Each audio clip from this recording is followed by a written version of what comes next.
Hey, it's Amy Brown from The Bobby Bones Show. Join me in supporting St. Jude Children's Research Hospital for a chance to win a trip to meet Megan Maroney at the 2025 iHeart Country Festival in Austin, Texas on May 3rd, hosted by Bobby Bones. We're going to hook you up with tickets, flights, hotel, food credits, and a meet and greet with Megan Maroney.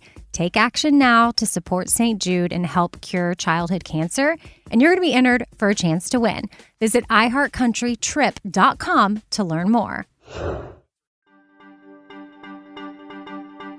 The world feels like it's on fire. Welcome to Tales of the Resistance, where we bring you stories of defiance and rebellion, little glimmers of hope in overwhelming times. I'm Amber Hunt. Let's dive in. JD, how does it feel being Putin's puppet? This tidbit reminds us winter's not quite over yet. Vice President J.D. Vance was iced out by protesters during a planned ski vacation with his family at the Sugar Bush Resort in Warren, Vermont last weekend. Dozens of people greeted him at the slopes carrying signs with messages such as, "Vance is a traitor, go ski in Russia." The protesters came after last Friday's ambush of, peace talks with President Volodymyr Zelensky of Ukraine. You might recall that meeting during which Vance and President Trump said Zelensky was disrespectful for not thanking the U.S. government enough, despite him having thanked the U.S. just seconds before they said that. Anyway, the day after that talk, Vance headed to the Freedom and Unity State with his wife and children. Vermont's governor, Republican Phil Scott, apparently sensed there could be trouble in the air because he proactively released a statement telling Vermonters that, quote, "While we may not always agree, we should be respectful," end quote. Sugarbush employee Lucy Welch, who writes morning snow reports letting visitors know about the day's conditions, staged her own act of rebellion by using the newsletter to denounce the Trump administration's attack on national park employees and negligence regarding climate change. She wrote, quote, "We are living in a really scary and really serious time," end quote. Welch said in her missive that she expected to be fired for speaking out. It's unclear as of this recording if she was. Her snow report was swiftly taken down, but not before it was screenshot and spread around the world. As the Vermont Daily Chronicle wrote, quote, "Her most recent snow report will be remembered long after the powder settles," end quote.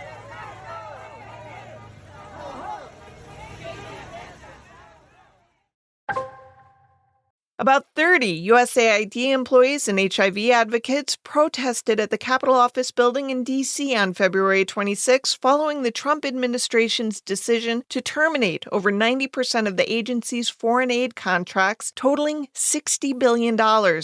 Protesters donned white T-shirts that read, "AIDS funding cuts kill," and staged a die-in, lying on the Capitol floor in corpse-like poses. Capitol Police arrested 20 protesters who they said refused to disperse. The die-in aimed to symbolize the lives that will inevitably be lost by the cuts, which are part of a broader cost-cutting initiative led by billionaire Elon Musk. The cuts specifically to USAID raise concerns about the future of multiple programs and are likely to cause enormous human suffering, according to estimates by the agency itself.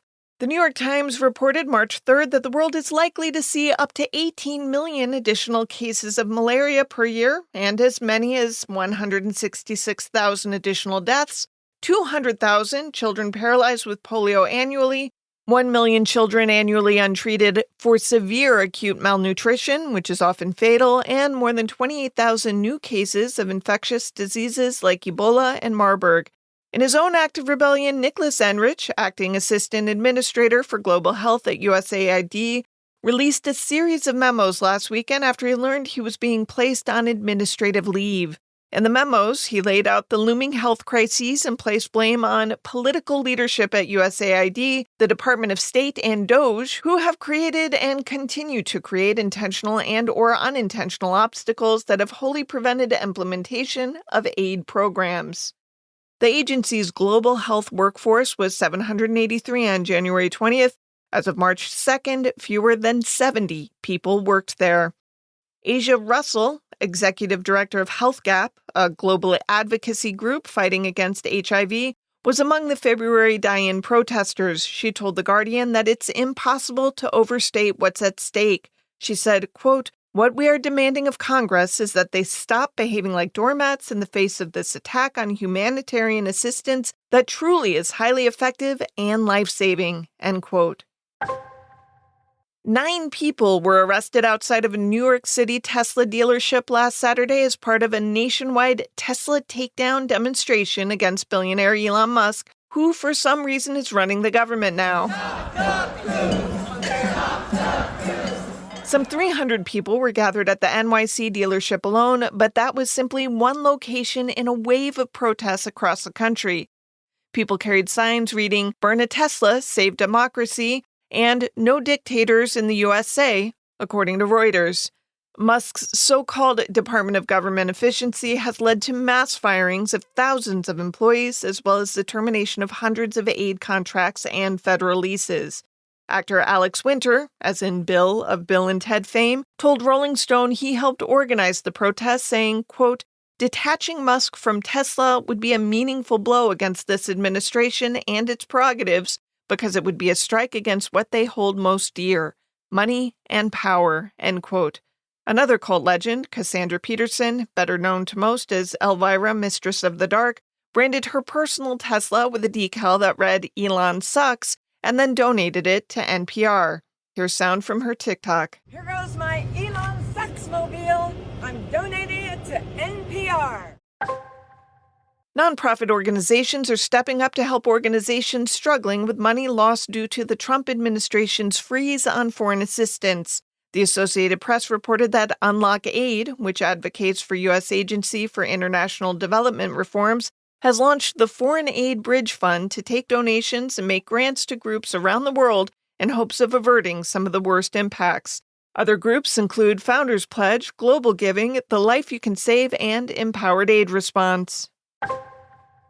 Back to more protests. As universities nationwide navigate a slew of executive orders on a variety of fronts, students have started protesting. We'll start with one in my backyard. Hundreds gathered at multiple rallies at the University of Cincinnati, sparked by concerns the school would suspend its DEI programs. That stands for Diversity, Equity, and Inclusion, which up until about a year ago were considered pros for organizations. Hoping to calm the panic on campus, UC President Neville Pinto announced that DEI programs would continue until a court order demands otherwise. He said, quote, "As a state organization, we need to comply with the U.S. Department of Education, but let me say this.